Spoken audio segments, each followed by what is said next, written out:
Hi అండి. ఈరోజు సింపుల్గా మిల్క్ పౌడర్ తోటి గులాబ్ జామున్ ఎలా తయారు చేయాలో చూపిస్తాను.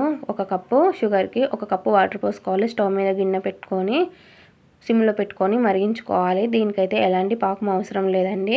చేతికి ముట్టుకుంటే బంకలాగా సాగుతుంది. ఈ మిల్క్ పౌడర్తో చేసిన గులాబ్ జామున్ చాలా బాగుంటుంది. కావాలంటే ఒకసారి మీరు ట్రై చేయండి. ఇప్పుడు మనకు షుగర్ సిరప్ అనేది కరిగిపోయింది. ఒకసారి చూసుకోవాలి. చేతికి ముట్టుకుంటే బంకలాగా వత్తుక్కోవాలి. ఇప్పుడు మన స్టవ్ మీద గిన్నె పెట్టుకొని ఒక గ్లాసు మరిగించిన పాలు తీసుకోవాలి.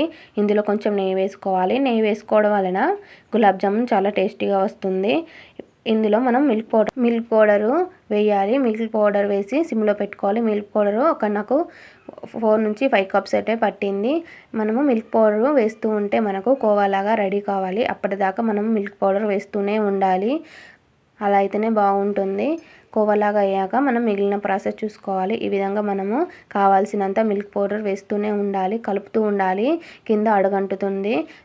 అల్యూమినియం పాత్ర కాబట్టి నాకు అడుగంటింది. నాన్ స్టిక్ ప్యాన్లో చేసుకుంటే ఇంకా చాలా బెటర్గా ఉంటుంది.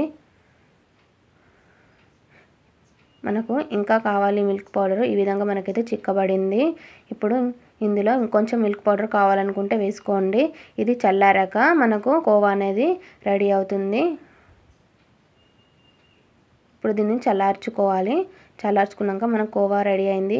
ఇందులో మనం మైదాపిండి బేకింగ్ సోడా తినే సోడా వేసుకోవాలి.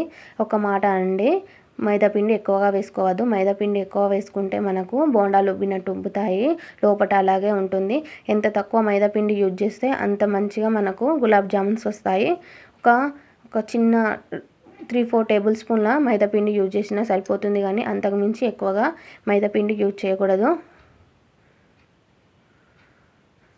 నేను చేసిన మిస్టేక్ అదే అండి. కొంచెం నేను మైదాపిండి ఎక్కువ వేసాను, నాకు అనిపించింది. అందుకే మీకు చెప్తున్నాను, మైదాపిండి కొంచెం తక్కువగా వేసుకోండి. ఇప్పుడు మనం చేతికి నెయ్యి రాసుకుంటూ కలుపుకోవాలి. ఇప్పుడు వీటిని మంచిగా కలుపుకున్న తర్వాత ఉండలాగా చుట్టుకోవాలి. స్ప్రెడ్ చేసుకుంటూ ఉండలాగా చుట్టుకోవాలి. ఇలా స్ప్రెస్ చేస్తూ నెయ్యి రాసుకొని చుట్టుకోవడం వల్ల మనకు గులాబ్ జామ్స్ అయితే పగుళ్ళు రావు. ఇలా మనం అన్నీ చేసుకొని రెడీ పెట్టుకోవాలి. ఇప్పుడు స్టవ్ మీద గిన్నె పెట్టుకొని ఆయిల్ పోసుకోవాలి. ఆయిల్ అనేది మీడియం ఫ్లేమ్లో పెట్టుకొని ఉంచుకోవాలి. బాగా హీట్ కావద్దు. ఇప్పుడు మనం చేసిన గులాబ్ జామున్స్ ఆయిల్లో వేసుకోవాలి. ఇది ఆయిల్లో వేసుకొనినాక మనం సిమ్లోనే కాల్చుకోవాలి. ఇలాగ తిప్పుకోవడం వలన గులాబ్ జామున్స్ అనేది ఈవెన్గా కాలుతాయి. ఇప్పుడు మనకు గులాబ్ జామున్స్ అయితే మంచిగా ఫ్రై అయ్యాయి.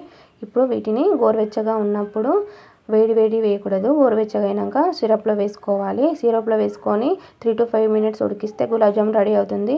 ఇలా ఉడికించిన తర్వాత 3 to 4 hours సిరప్లో ఉంచిన తర్వాతనే ఇవి తినాలి. అలా అయితేనే బాగుంటాయి.